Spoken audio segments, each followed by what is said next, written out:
if you told me that the Flyers would end up winning a game where they got completely outplayed in every aspect, I mean, forecheck, hustle, offense, puck possession, any single aspect of a NHL game that you can think of, the Flyers got outplayed in tonight. And they somehow find a way to squeak that out in overtime, somehow earning 2 points in this game when they clearly did not deserve 2 points. They win it in overtime. Yeah, I probably believe you. I probably believe you because the Flyers, they just don't make sense because they probably done it before this year. And I probably forget, what was it, the game in Ottawa where they were outplayed that entire time and the Matvei Michkov just crazy overtime winner? They won that game when they didn't deserve to. Yeah, I probably should believe you at the end of the day. Flyers, man, they don't make sense. They don't. What is going on, everybody? Welcome back into TTP Sports. And before we get into this Flyers overtime victory against the Nashville Predators, if you are new to the channel or a recurring viewer, but you haven't hit that subscribe button yet, I would greatly appreciate that if you do. We just recently surpassed 1,000 subscribers, and I greatly appreciate the people that have been tuning into this channel for a very long time. Finally got over that hurdle, and now it's on to another journey of continuing to grow this channel, and I would love for new viewers to be a part of that. So hit that subscribe button, definitely drop a like, leave a comment if you want, check everything down in the description below as well. Follow me down at the links as well, TikTok and Instagram. Just keep following on, continue on in this journey, join this family, and, talking some Philly sports. It's a very fun time here. Sometimes misery, sometimes happiness, mostly both. I would say mostly both. So yeah, join up. I would very much appreciate it. So, without further ado, Flyers win by a score of 3-2 in overtime against the Nashville Predators, which I thought coming into this game, probably, I didn't want to say cakewalk. I wasn't going to say cakewalk. That's probably not the word that I was thinking of, but that was the first thing that popped into my head. It definitely wasn't that. It should have been maybe less of an ass-clenching game, I would say, if that's the right term to describe it, because Nashville coming into this game, record isn't good.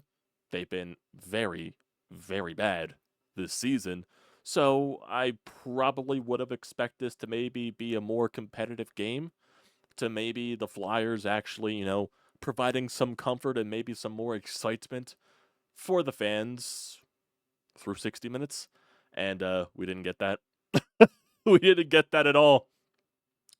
A couple of weird goals for both the Flyers and Nashville to open up the game. Roman Josi just circling around the net, throws it into the slot, and it goes off of Travis Sanheim and past Kolosov, and somehow it's 1-0 Nashville there. So just a very weird, fluky goal. Just a defenseman, you just throw it to the front, and it just happens to go off in one of the Flyers players and in. Can't really fault anyone there. That's just a bit of unluckiness. But then you also get Scott Lawton throwing the puck on net from a sharp angle, and that finds a way to squeak by UC Saros. So I guess you're just trading off the weird goals at the end of the day. I guess that's the case. But then Nashville controlling it a little bit in the Flyers zone. Ryan O'Reilly squeaks by, somehow gets left alone in the slot. Wires one off of a one-timer. Kolosov gets a piece of it. Probably would want that save back. And Nashville goes up 2-1.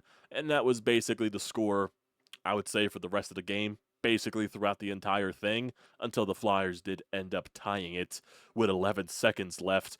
Off of the Flyers getting a power play with around 2.5 minutes left in the game for 20 men on the ice for Nashville when the Flyers had the extra attacker. Nothing really happened on the power play, might I add, because, surprise, it's the Flyers' power play. It's not that good.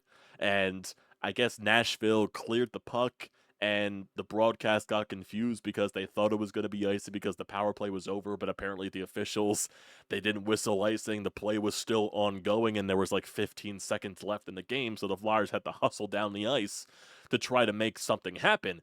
And they do that. Sean Couturier on the point in Nashville's zone, just throws the puck on net, and here comes Morgan Frost just flying down, passing everybody, redirects the puck into the net past Saros, and ties the game up in the final seconds. Excuse me? After everything that I watched tonight, after watching you just completely getting outplayed in every single aspect of the game, you find a way to tie it in the final seconds, forcing overtime and earning a point in a game where you clearly did not deserve to get a point. Now, one thing I will give the Flyers credit for, Kolosov, he was the only reason why the Flyers were in this game. The second goal that he allowed, probably wants that one back. They left Ryan O'Reilly just wide open in the slot. He wired it past Kolosov, but he did get a piece of it with his arm. So, yeah, when you get a piece of it, a goalie's going to want that back 100% of the time. But Kolosov was very sharp tonight. And I also will give it to the Flyers defense. They blocked a ton of shots today, and a lot of the dangerous chances really didn't come for Nashville. They kept a lot of the chances to the outside, having to throw a lot of pucks on net. The Flyers were getting down, blocking shots, getting in the way of passes, getting sticks in the lanes. So they were doing things fine defensively. It was just everything else that was bad. It was just everything else that was not good. Not good. Outlet passes were terrible. They couldn't clear the zone. They couldn't get through the neutral zone. Every time they entered the offensive zone, someone would get hammered down by a body check. It was just nothing. Nothing was going for them. Nashville was getting physical, very physical in this game. There was a couple of cheap shots in there. The Mitchkov, surprise, surprise, and the Flyers have to try to back him up. When the intervention, when the game goes to intermission. So Nashville was just playing a very heavy and physical game. The Flyers just really couldn't find any way around that throughout the entire contest.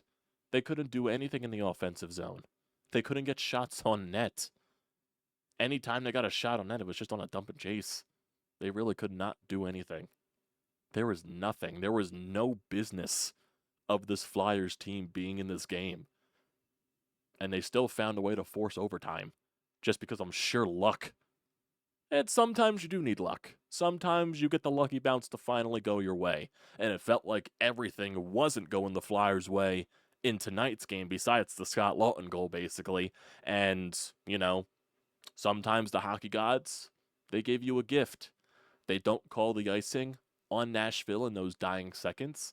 They allow you to rush up the ice, and kudos to Morgan Frost for basically just out-hustling everybody, driving the net, and, a good, a good saucer by Coots to get the puck near the net for Frost to redirect it. I'm not sure if Sanheim got a piece in there, too, because he was also driving the net, so maybe he could have gotten a piece of the pass to slow it down to allow Frost to redirect it. So that could have been the case. But still, Flyers tied it up. They send it to OT. And mainly, Nashville controlled a lot of the overtime.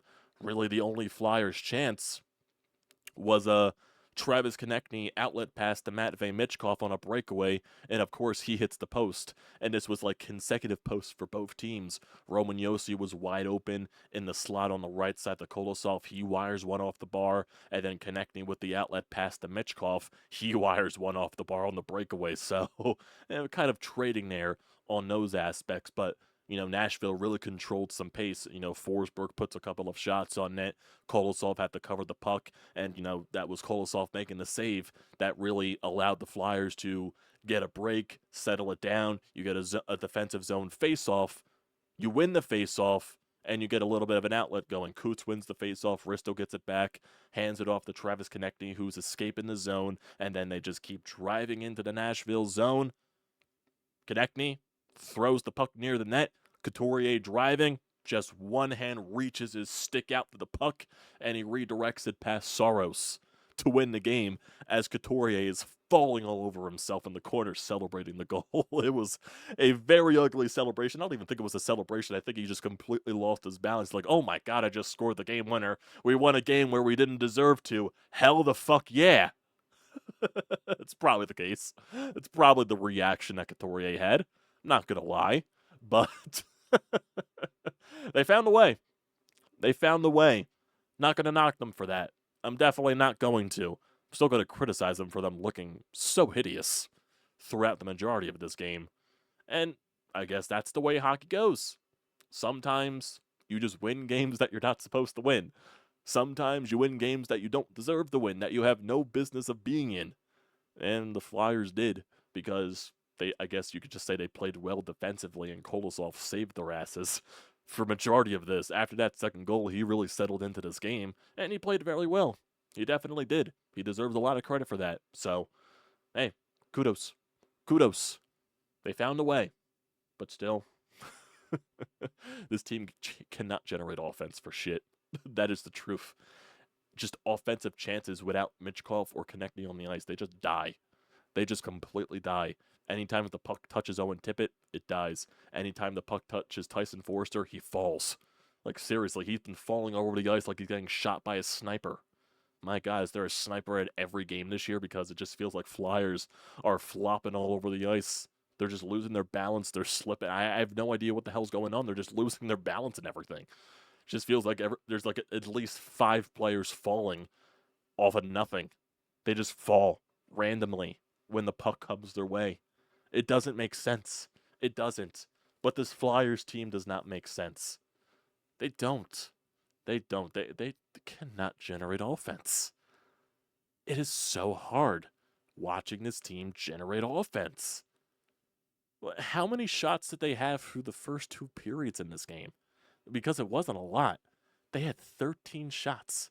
They had 13 shots through the first 2 periods. This team cannot generate shots. Like I said, they can't generate offense. They had 9 shots in the third period. That was the only time they outshot Nashville today. First period, Nashville outshot them 10-6. And then in the second period, Nashville outshot them 9-7. And then the Flyers outshot Nashville 9-6 in the third. So total shots were 27-23 in favor of Nashville. But the Flyers, they blocked 32 shots compared to Nashville's 11. Look at all the giveaways, though. 37 giveaways for the Flyers. Oh, my God. Oh, my God. Face-offs, they got dominated in that aspect. Hits, it was a very physical game for both sides, 25-23 in favor of the Flyers. A lot of 4-on-4s in this game, a lot of scrums. It was a very weird game. It was. Maybe that just reflects the type of teams that these guys are. Maybe that just does, because Nashville's record coming into this game was not good. They're one of the worst teams in the Central. They're 7-12-14 after making all of those big splashes in free agency, getting Marchessault, getting Steven Stamkos, and everything. Brady Shea, I believe, too. So they made a lot of moves in the offseason. They extended UC Soros to a long-term contract. They made a lot of moves in the offseason for a lot of older players. A lot of long-term contracts, too. And they're not good. They're not good. Not at all. They're not. And they outplayed you the entire night. Oh, boy. You're 10-10-3 after tonight's game. They're 7-12-4. They outplayed you. And I'm not saying the Flyers are like this drastically better team than Nashville, because talent-wise, yes, Nashville should be a way better team than what they're playing like. But sometimes it just works like that. Sometimes a team just doesn't mesh well together. Also, when you extend a lot of, or give a lot of older guys in this league long-term deals, past their prime, past the age of 30, it's probably what's going to happen. It's probably what's going to happen. But Jesus, they just did not look good. They did not look good. And had no rights of winning this game. But they did. But they did. But they did. I'm happy that they got the win. I just hate how they look. It's literally, I want to gouge my eyes out watching them offensively. It is so stupid. Sometimes this team is so stupid. They make plays stupider than they need to be. How many times do you watch this team just throw the puck into the middle of the ice? That is the one thing you're not supposed to do, especially in the defensive zone. Don't throw the puck into the middle of the ice. That's the worst thing you can do, because it's going to be a turnover, because the other team's going to pounce on it, and they're going to wire one on net. Most likely it's going to go in. You don't force the puck into the middle of the ice. They do it in the defensive zone. They do it in the neutral zone. They do it in the offensive zone. Everywhere. Throw the puck in the middle. Someone's going to be there. Someone's going to be there. Just throw it there. Don't use the boards. Don't flip the puck out. Nah, just throw the puck in the middle. Somebody's got to be there. Yeet.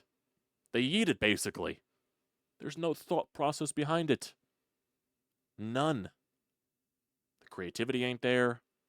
They just hope and pray that when they throw the puck into the middle of the ice, that one of their teammates is there to save their asses. They can't clear the defensive zone for shit. They struggle with that. Every time it feels like they get it near the blue line, it's an automatic turnover. They just think stupid, man. They do. I believe it was a 3-on-1 for Forrester, Cates, and I forget who else. Forrester had all of this lane to shoot, and you pass it to Noah Cates, who's got a defender right in front of him. That's also a thing with their passing. They love to pass it to guys that have like 2 men on them at all times. Yeah, let's pass it to the guy that's like heavily contested instead of passing it to the open man. Oh, when they do try to pass it to the open man, they miss. They throw the puck in their skates. It's 20 feet away from the guy. It's never on point. It's never on mark. It's never right on the stick. They just play the game very stupid. Only Matvei Michkov can do so much creativity on the offensive side. Ay. This team, man. Crazy. They don't make sense. They don't. They don't. But good for Coots. He's got goals in his past 3 games now. So hopefully he's finding his confidence again because he looks a lot better on the ice on the offensive perspective. Connecting gets another point. Sanheim gets another point. Couturier had 2 points in this game, actually, on the Frost goal, his own goal in the overtime. So there's a lot of good stuff there. I also do want to see if there's anything on the Twitterverse as well. Travis Sanheim had a very good game defensively, according to, the stat sheet. Morgan Frost had a good game. Morgan Frost has been playing better the past few games. I'll give him credit for that. So there definitely is something to that benching that, woke him up a little bit there. Apparently Lawton had a good game. Paling had a good game. Coots had a really good game. Risto had a good game. Some of the guys that didn't really have good games. Bobby Brink was not good. Noah Case was not good. Forster was not good. Emil Andre definitely had a rougher game today, but I expect him, it's going to be ups and downs, but he's been more legit than not. So, not really going to complain. One thing I will complain about, though, is somebody that should be up in the NHL that's not, and he's been lighting it up down there in Lehigh Valley, and he actually scored 2 goals tonight, including an overtime winner, and that is Samu Tuulamala. Why isn't this kid up in the National Hockey League? Why isn't he playing for the Flyers? When was he drafted, right? He was drafted in 2021 in that second round. That was the year they traded the first-round pick for Ristolainen, and that was the COVID year draft where really no one had any idea, had any information on players because it was, COVID, nobody was playing. So basically information was all over the place. You really couldn't project anything. They found Tuulamala in the middle of the second round. Some people were very high on him. Came over. There was a little bit of an issue with, playing him in the AHL. That was when 18-year-olds were playing in the AHL because of the COVID stuff. So, but he's been progressing very well in the AHL the past couple of seasons. Last year, as a 20-year-old, had a very good year with the Phantoms. He played in 69 games, had 43 points, 15 goals, 28 assists. Very good stuff. And so far this year in the AHL, he's played in 17 games. He's got 18 points, 8 goals, and 10 assists. And Elite Prospects is projecting him with these stats right now to finish with 76 points, 34 goals, and 42 assists. Why isn't this kid up in the NHL? He deserves to play in the NHL. It's just evident. This dude is fast. He can really skate. And he's got a wire of a shot. Look at some of his highlights down with the Phantoms. Some really good stuff. He's got great speed. Imagine him on a line with Jet Luchenko. Those two skating all over the place. That'd be fun. Even though Luchenko's not with the Flyers, he's over in golf. But, he should be up in the NHL. That's all I'm saying. That's all I'm saying. He's been very good this year. Very good. Just look at some of his other stats before, fully joining the Phantoms. So he played in 2 games in 2021-22 with Lehigh before he went back over to Finland. Had some good numbers over there before coming full-time to the Phantoms. 23, he had 46 points in 29 games over in Finland, 19 points in 17 playoff games. Really found himself over again. Then he came back to Lehigh Valley last year, played very well, and he's playing even better this year. He's a young kid, man. He's only 21. Only 21. Give him a shot. Give him a look. Isn't that what a rebuild's supposed to be? Give the younger prospects some looks. I would like to see that. I would. So, gotta win. I guess that's all that matters at the end of the day. And we'll see how this continues. Tomorrow's Thanksgiving, so obviously no NHL games are playing tomorrow. And also, as a note, happy Thanksgiving to everybody that celebrates it here in America. American Thanksgiving, that is. Hopefully, you all will have a wonderful time with your family, however you choose to spend your time. And hopefully, everyone has a good time there. But if we look at the Flyers' schedule for the upcoming games, like I said, obviously they don't play tomorrow. They play Friday and Saturday. Friday on Black Friday against the New York Rangers. And there's been a lot of talk about the New York Rangers trading away some of their core pieces because they're not happy with the way they're playing. We'll see how that goes. And then Saturday they play in St. Louis against the Blues, who have been playing a lot better with Jim Montgomery as their head coach. Then they have off for a little bit, actually. They have 4 days off after the game against St. Louis. They have Sunday, December 1st through the 4th off. Then they play on the 5th at home against the Florida Panthers, and then you get into the rest of the December schedule. So, we'll see where it takes them. We will. But before we end it off, we'll get to the Anytime Hotline. We'll get to Sean, see what he has to say about this Flyers win, and then we'll call it for tonight, everybody. Got to go a little old school Jack Buck on this one. I can't believe what I just saw. I mean, what a weird game. I mean, you love how it ended, but the build up to get there, quite a bumpy ride. I mean, that without scoring a goal, the second and 3/4 of the third period for Nashville was as close to domination as you would want to get. I mean, the Flyers never threatened the net, never sniffed the net on their end, and they lost every puck battle in their own end. It's amazing how they came out of this one. I mean, first of all, you got to tip your hat to Kolosov. I mean, the second goal he gave up was garbage, but other than that, I mean, he was stellar the whole night. He's my first star of this game because he single-handedly kept the Flyers in it. Not a game they deserved to win. I mean, even if they had lost in overtime, you would have been thankful that they got a point. But unbelievable. I mean, credit to the Flyers for pulling that out. We'll see what they do on Friday, but that's a nice feel-good victory tonight. Yeah, we'll see. We'll see what happens. I think bumpy road is the less harsh way to describe it for this game.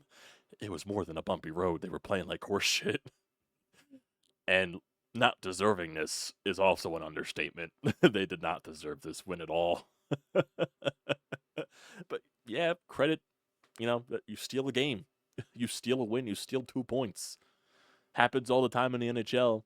You get outplayed for 95% of it. You still find a way to win it because your goalie helped you out and some luck went your way. Now, can you rely on that for a full 82? No. No, you can't. 2 points is all that matters, though, at the end of the day. It's all that matters. We'll see where it picks up, though, on Friday against the Rangers. Sure, a lot of Rangers fans are going to take over the barn in South Philly. So, we'll see how it turns out. So, appreciate you all for tuning in, everybody. Love every single one of you. Hopefully, everybody enjoys their Thanksgiving tomorrow. however they choose to celebrate it. Don't forget to leave a comment in the comment section down below. Don't forget to drop a like. Don't forget to hit that subscribe button. Does me a great deal of service. And also use the code TTPSPORTS. $20 off your first purchase at SEATGEEK. Great deal. Don't pass it up. Appreciate y'all for tuning in. I'll see you next time.